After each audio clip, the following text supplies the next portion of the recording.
Très heureux de me retrouver en face de vous, le millier de Congolaises et Congolais, Bakolandabiso partout dans le monde. Na chaîne Nabino Bolingaka, Basango ya Congo. Na sengi Nabino, bo s'abonner massivement parce que c'est une chaîne d'actualité. Chaîne Oyo Biso Toyaka, Potope Sibino Sango Yamboka Nabiso. Vous savez, Biso Congo ou rien. Nous ne sommes pas les Congolais des pères et des mères et des enceintes. Voilà encore l'avantage de Bisouanango. Nous sommes Congolais des pères et des mères et des enceintes. Et à la côté papa, et à la côté maman, Congolais des pères et des mères. Voilà pourquoi on est fiers de l'autre.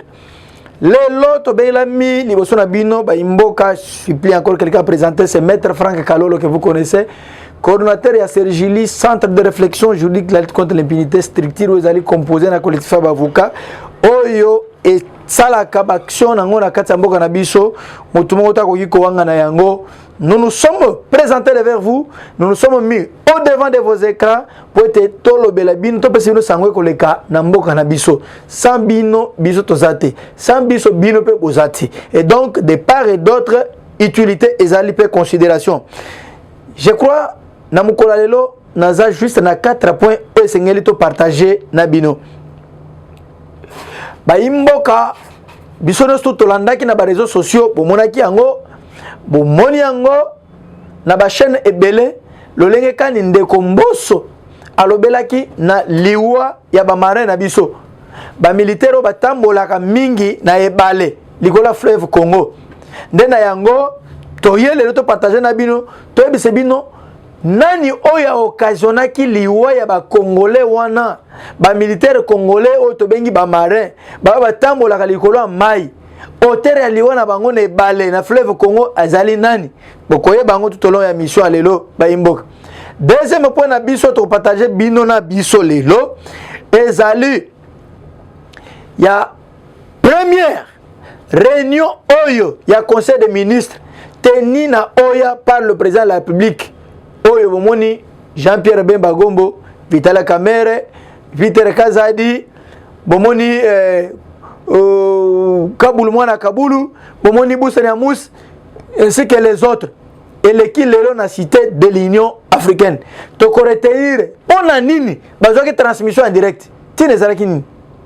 Toko yebango na kata mission lelo. Troisième, ezali proposition de loi oyo dite Tchani, la loi Tchani, oyo ezolobela congolité, ondeko tingi pululu amemi na kati ya assemblée nationale. Est ekoki ko pesa pe mwanda mwa solution na mboka tote. Tokolobela ngo na émission lelo. Quatrième point pe ya suka ba imboka ezali bisono toyebi situation sécuritaire koleka procès ya batumoko boy totanga ba komona bangwa. Ndeko mwanga chuchu les pions ya Rwanda, les grands maestros oyo a occasionnel liwa ba congolais mubomi munene. Muteki kolota pe muteki ba all na mboka na biso. Oyo ba limiti national batindaka. Procès ne koleka. Mais atangi mutu moko na kombo ya Richard Muyej na tango wana zaki ministre de l'Intérieur. Est motono to komitun. Richard Muyej fera-t-il l'objet ya poursuite judiciaire? Est-ce que je sais ko landela ye toté tokoyeba yango matondo mingi ba yimboka boza branché bolanda sango wa Congo o to kolobela bino to bandi nanu ole to banda po liboso to zona no ya suka. Est-ce que ndeko Muyej Richard Muyej na inversé na boy ko banda na premier point na bandi na oya suka o to kende siko na oya premier ya liboso to. Est-ce que ndeko Richard Muyej akoki ko sala objet à poursuite na procès mwanga chuchu? Nous disons oui. Je vais faire des analyses en tant qu'avocat et en tant que praticien de droit ici. Mais on a aussi le coordonnateur à Sergili, société civile. Baimboka tolandaki procès wana bien. Nazaki na salle. Na prison à Makal. Lorsque bako sambi sende ko mwanga chuchu, il était question de procéder na plaidoirie. Ba samba baye ba toucher fond. Mais de ko mwanga chuchu na ko samba na ye a relevé élément moko boy, a cité mutu moko boy. Oyo alobi que a pesaka ye autorisation à port d'armes. Mutu azali nani? Azali Richard Muyej. Baimboka na sina travail na ministère de l'Intérieur. Lorsque balimba peso autorisation à port d'armes, ba peso autorisation ya arme moko bazui numéro ya arme, ba déterminer nombre de munitions au zalanango. Mais yako kamwa ndeko mwanga chuchu ezala na Kinshasa, ezala na Goma, ezala na Masisi, ba trouver ba cache d'armes. Minduki ebele. Maintenant mutre to komitu. Est-ce que minduki nyo swana Richard Muyeji yende mutabana opesa ye ba autorisation. Munduki bo aka zomu. GP zo autorisation. Bato vous allez comprendre que ezala ba Richard Muyeji. Ezala ba mwanga chuchu. Baza batu ya kokanga. Et vous verrez que mwanga chuchu a cité batu ebele ba imboka. Parce que l'armement et continuer kozwama. Bazo continuer ko découvrir yango. Et pourquoi ce pays ba congolais balingi mboka na bangote? Richard Muyeji de son temps, ministre de l'Intérieur. Ah, je comprends maintenant. Yango no monaki tango azali gouverneur na coalition FCC cash. Abanaki ko boudé Félix. Pour ayebaki ke azana ye na groupes armés. Azana batuna ye oyo na Masisi kuna bazana ba carré minier na bango. Ezala ba Mwilani, ezala ba Mwanga Chouchou, ezala ba Muyeji, ezala ba Kabila, baze beleli seza mulai. Bango bakufela ka Masisi. Pourquoi na Masisi accessibilité est difficile. Au moins ga chaque bamboka ba groupes armés ba twana ba au moins ba rivière mususu. Ba boye ko jeter ba pont. Bayaka kaka na leki na boîte bakesinga bakosala na groupe oyebi ke moyen bako sikuna ezate. Tout ça ce sont les ennemis de la République. Ceux qui boyebi te ba congolais. Parmi les gros poissons, oyo ba tangami sous Félix. Mwanga Chouchou n'est pas n'importe qui. Tous les procès à Mwanga Chouchou n'est blague te. Eza net procès à 100 jours te. Eza procès oyo ya haute trahison. Comment un homme qui se dit député national, qui connaît, et d'ailleurs Mwanga Chouchou a qui na commission défense et sécurité et assemblée nationale. Quel degré d'infiltration? À cause de ma union sur les stratégies de l'Assemblée nationale, Atindi. Atindi kuna, Amakuru Mamu Rwanda, Atindi kuna, EKI. Amakuru Nimeza, Azolo Banakinero, EKI kuna. Accueilli Batoubo Salabongo, c'est pourquoi on n'arrivait pas à réussir. Mais tant que Mosso aïe à Timbele Makamuno Souana, il n'a pas voulu procéder. La procédure, Toluka demande à l'effet des immunités ou Melaka. Procédure à flagrance, c'est une procédure où immunité ça l'a raté. Parce que l'infraction vient de se commettre avec, et ça commande avec la clameur publique. Même sous Siato Eza Pemeni, au PJ on a compétent. Il y a pour une infraction il y a flagrance parce que les allaient s'accompagner de la clameur publique. Muyeji est pour quelque chose. Il faudrait que Muyeji comparaisse. Nous devons soutenir le chef de l'État. Nous devons dénoncer ce qui bolingi Congo et Bonga. Ce bolingi insécurité sur la Est, bande quoi Est, bande na poto. Bon cesser coopération. Là, bâtiment, bon, on a bilongi compliqué. On a un mouton Masisi, on a cette navire bande comme Masisi, sinon soit ça va rondété. Bango va préférer qu'on choisisse Kaba côté kuna musika. Pour baby que Congolais, belé batamu la kuna te a bête biloko na za Congolais a kuna. Muyeji est pour quelque chose. Et Muyeji sera attendu sur PV. Prière à Congolais, nous se dit que, et c'est tout. Dieu merci, nous sommes devant une juridiction militaire, l'une des juridictions très répressive. Aux sanctions santé, quand on a une peine de mort, 20 ans, 15 ans, perpétuité, ne pas peine de mort. Et Mwanga Chouchou mérite ça. Mwanga Chouchou aza mutuwa kobi mabongo te atambola. Il est beaucoup. Et il est pour beaucoup. Lui-même est beaucoup et il est pour beaucoup. Comprenez, là on a l'ingana l'homme. C'est un dangereux. Comment on tenait à vendre na kichuana vandi boy. Bon ça me micro azobe. Obeli. Santé na yewana ndenge ka azana. Ba Rwanda bezaka na santé bongo. Et ça ko belle tête. C'est un milliardaire. Cobalt, cuivre, biloko belé. coltard, il y a des minéraux à l'est. Mais si soit nos hommes, c'est pas pour rien mon ba groupes armés zalaka wana ba opéra. Et ils sont toujours riches. Et pourquoi voir les ennemis mouilani bazana ba carré minier kun. C'est pourquoi mon ba to Kabila na moi c'est na ye oyo nani comment moi c'est zo bunganga. Olive mama Olive. Oyo azo tamboler nyoso aluka salaire à mobile na ye. Bolo belaye on dirait tant bandozo salaire wana ba bando biso ba congolais.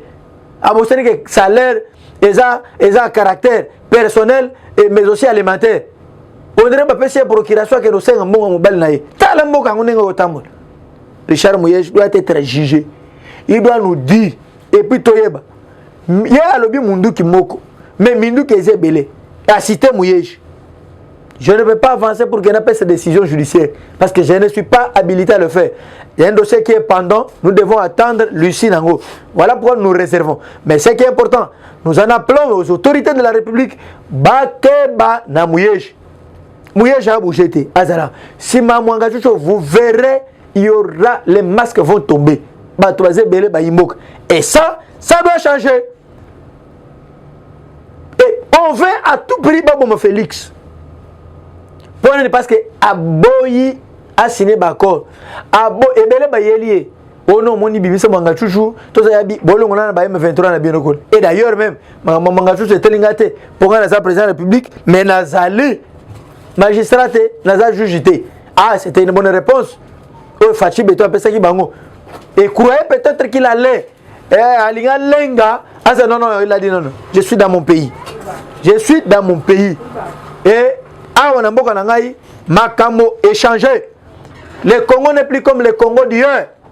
Et aujourd'hui, avec Félix, tout a changé. Oh, intouchable Azate. Azate. Bah, retoucher Moutounio surtout. Alors, où est Zaki Sango? Pour que le procès va tanguer Richard Mouyej. Richard Mouyej va comparaître. Je crois que c'est une citation à prévenir pour que la semaine prochaine, Baba Andalisous, Baba Nosamba et Richard Mouyej va comparaître. Je sais qu'il finira par être arrêté. Parce que. Et personne n'est là. Ah, et ce que m'a dit. La proposition de loi dite Tchani va-t-elle résoudre la situation en RDC? Oui. Nous disons ceci. Bozo mon agitation mingi ba yimbok. Et là, on bengi proposition de loi. Au Bina Congo, il y a une différence entre les diplômés et les intellectuels. Un diplômé se focalise sur son intelligence. Là, on est intelligent. Là, on est docteur. Hein? Mais un intellectuel prend le temps de réfléchir. Aza qu'on réfléchit sur un fait. Sagesse et koloba pour qu'il a trouvé solution. Mais beaucoup plus de gens agité. Ce sont les diplômés. Ce sont les gens intelligents. Ils se disent nous sommes intelligents, mais ils ne sont pas intellectuels. Ils focalisés sur le diplôme. Moi, je suis doctorant, mais ils réfléchissent mal. Une proposition de loi n'est pas une loi.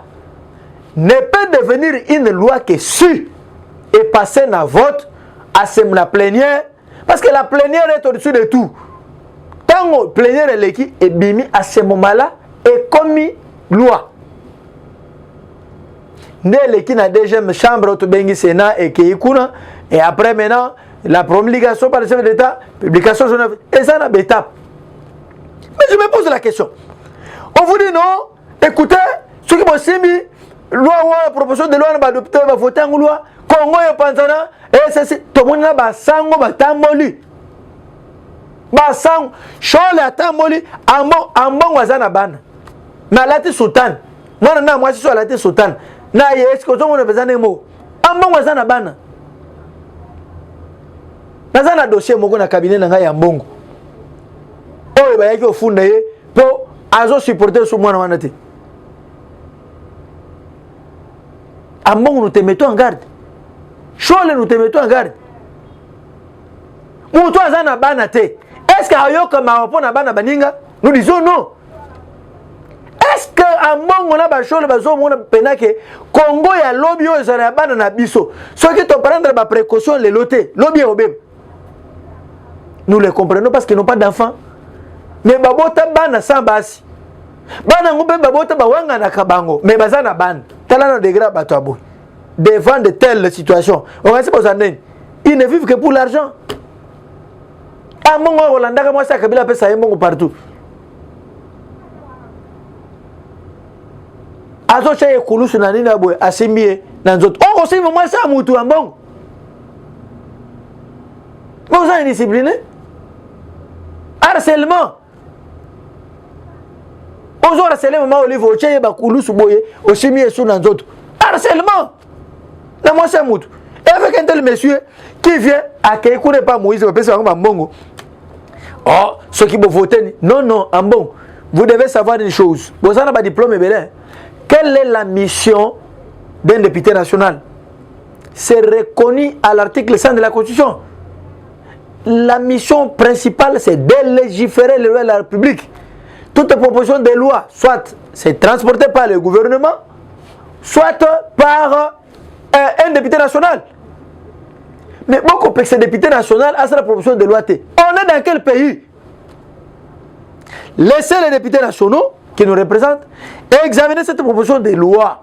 Et toute loi est discriminatoire. Je donne un exemple pour vous montrer que la loi est discriminatoire.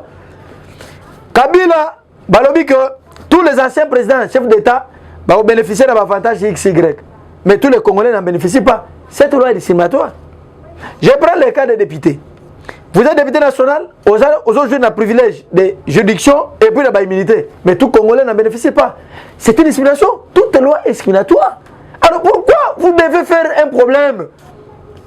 Vous en faites un problème pour Nanini. Et Kende. Mais aussi, les gens disent, comme moi, vous avez un diplôme, un diplôme qui est belé dans le Congo. Mais en réalité, vous avez un intellectuel. Parce qu'il y a une différence entre un diplômé et un intellectuel. Un intelligent et un intellectuel.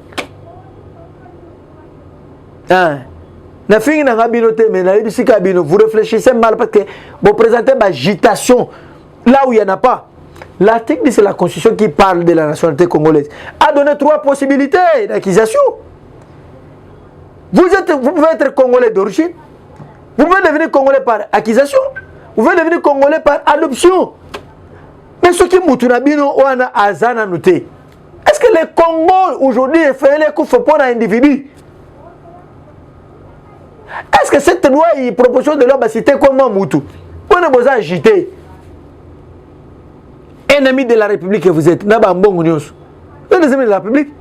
Ce n'est pas normal. Cette proposition de loi fera l'objet d'examen à l'hémicycle. Nous nous soutenons. Si ça sera rejeté dans la plénière, tant mieux. Mais faire obstruction à un député national, commencer à marcher, mais ça ne va pas. Là, c'est qu'il y a un bon marché pour un bateau Est.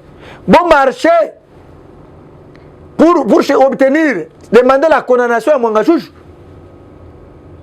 Ah oui? Voilà, tu vas soutenir. Bon marché pour bosser une condamnation à Mwangachouch, je serai d'accord avec vous. Et non marché parce qu'on parle de Katoum. Katoum, c'est qui?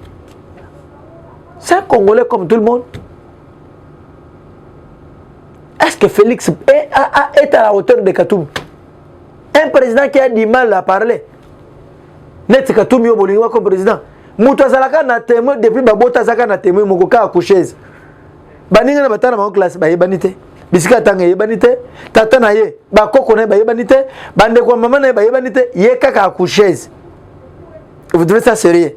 Et vous allez les soutenir. Olati pe soutan, olati molimo nicolaïsme na mutu, ba chole, bo vandi kuna bozana basi na bana me bolinga, ko ebisa basi ko ba tout ben nimateke bozana basi, mais vous êtes des moins sérieux.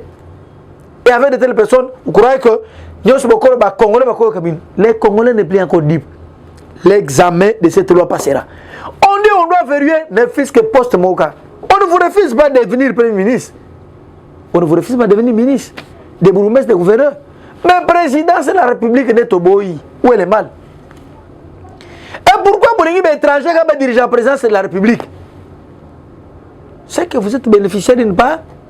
Il y a un avantage dans le beaucoup Luka. Mais ils ont quoi? Ils ont. Nzambe écoute na lola. A verrouiller royaume naye. Achaye sous moi na Nzambe. La deuxième catégorie. Achaye moulimu musanto. La troisième catégorie.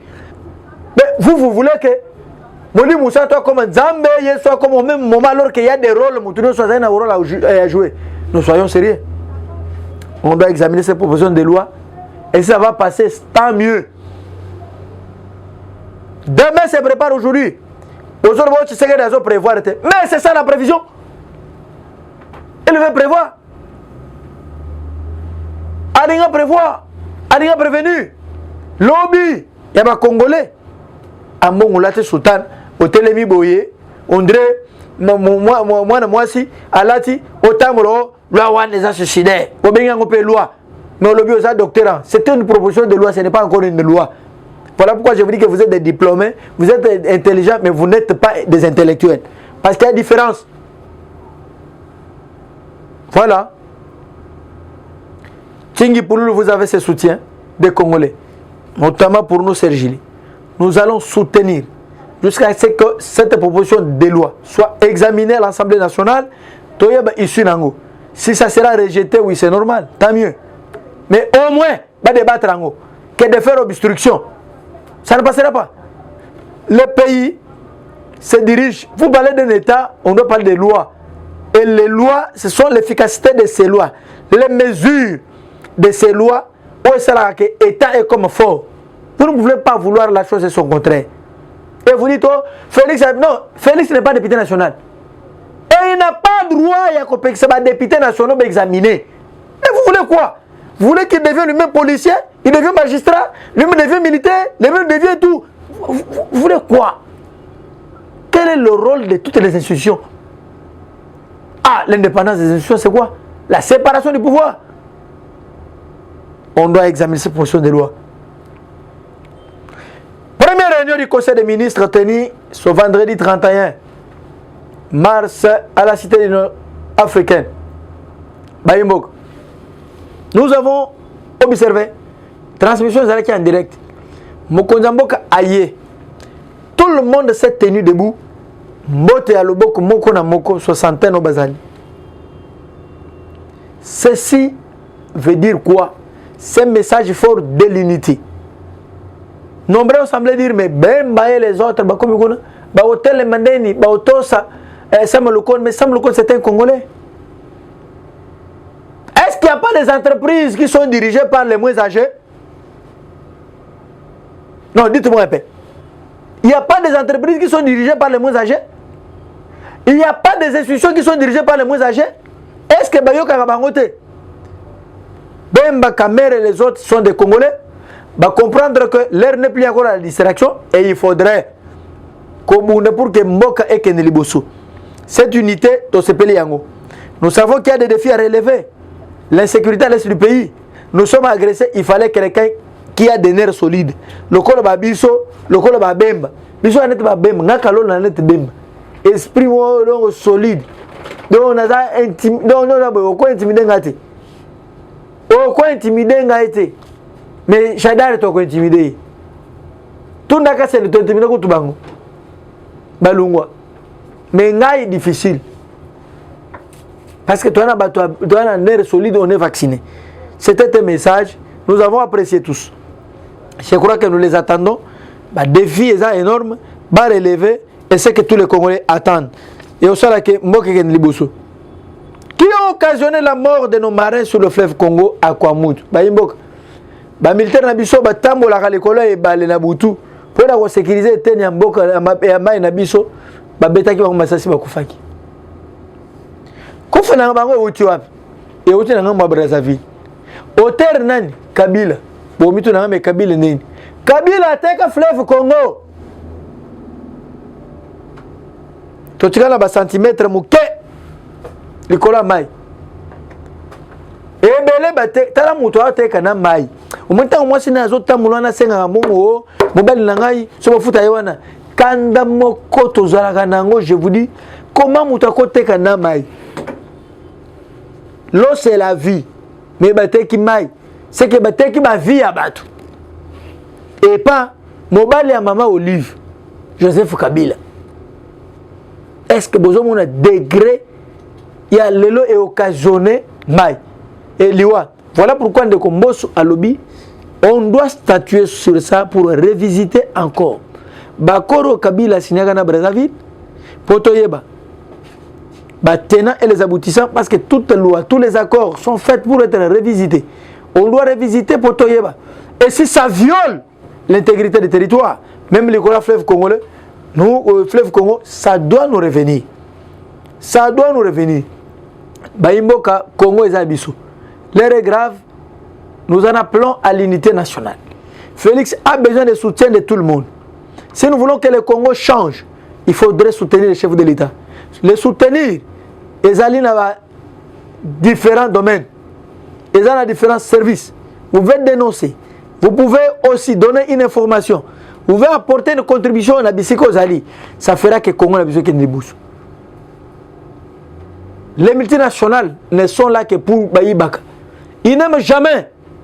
Ils n'aiment jamais la RDC. Et aiment des chefs d'État faibles, manipulables. Il y a une opposition à Farouche Baolingaïti. Félix est notre frère. Aimons-les, soutenons-les. Mbote na bino ba Congolais nous tout au Bolandaki. Je crois que ceux qui collent à Zongité, Togoy le sous lobby, pour na copé servir nos sang. Équipe ma Sergile na personne ba Mbote. Mère Marceline na Londres. Suko 25 na personne ba Mbote. Na personne ba Mbote na Barachel Kungwa. Na personne ba Mbote na Bajan. Na besi bambote na famille Kabengo Mobimba na Clarisse Kabengo na besi bino bambote bana Londres bana Paris ba président Chim ba Shikito Mushashino bino no sto bambote na bino bozebele ce qui nkola zongi na noté to koya lisusu. Merci beaucoup.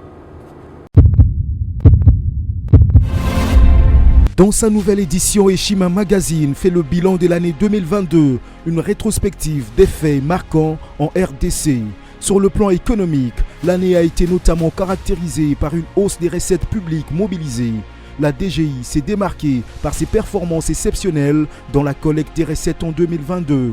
Selon les chiffres de la Banque centrale du Congo, la DGI a mobilisé à elle seule, à la date du 18 novembre 2022, des recettes publiques évaluées à plus de 10 milliards de francs congolais, soit 5,170 milliards de dollars. Par rapport à 2021, cette régie a accru sensiblement les recettes en 2022, ce qui a valu à son directeur général des impôts Barnabé Mwakadi Mwamba le prix de meilleur manager décroché à Houston aux États-Unis. Eshima revient aussi sur les personnalités qui ont marqué 2022.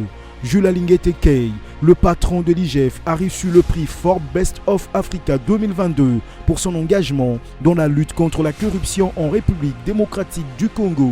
Le général-major Jean-Pierre Kassongo Kabwik du service national qui donne une seconde chance aux Kuluna, appelés aujourd'hui les bâtisseurs. À lire également ces femmes et hommes qui ont marqué l'année 2022.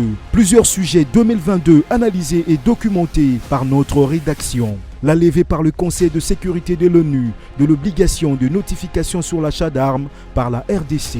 Le départ de Moïse Katumbi de l'Union sacrée de la nation. Tshisekedi, 4 ans après, quel bilan? Remise des fonds aux entrepreneurs par le ministre de Petites et Moyennes Entreprises. L'acquisition sur fonds propres d'un satellite d'observation de la Terre.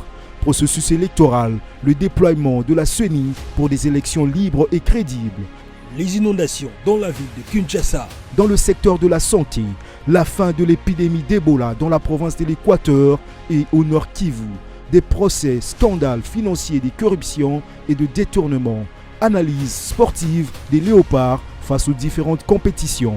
Plusieurs dossiers 2022 analysés dans cette édition spéciale, mais aussi les enjeux de l'année 2023. Eshima Magazine, un nouveau standard d'information.